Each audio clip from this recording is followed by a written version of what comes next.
C'est sûr que quand on arrive devant le collège, qu'on voit cette belle entrée, on se dit qu'on a de la chance d'avoir un collège comme ça.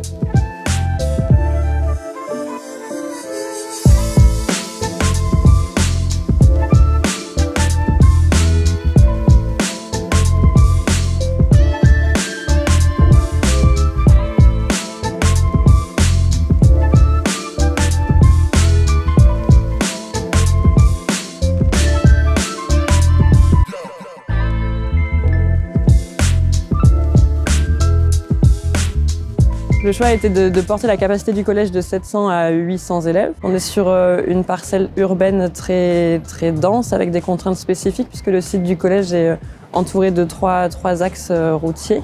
Donc on n'a pas pu étendre la parcelle. On a été obligé de redensifier et construire dans les mêmes bâtiments. On a remodifié un peu toutes les fonctions à l'intérieur du collège pour pouvoir réadapter le collège aux nouveaux quartiers qui se construisaient autour.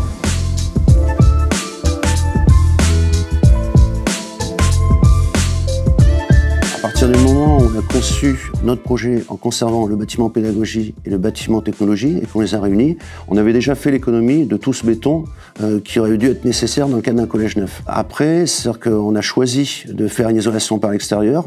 Par la suite, on a réalisé aussi des toitures végétalisées.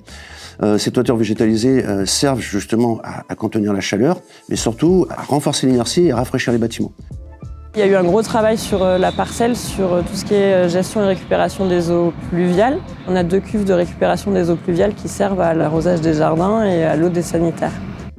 C'est logique que l'écologie soit primordiale ici parce que c'est l'avenir pour nous, c'est une qualité de vie aussi différente, le fait qu'on puisse beaucoup plus respirer avec la nature qu'il y a dans le collège.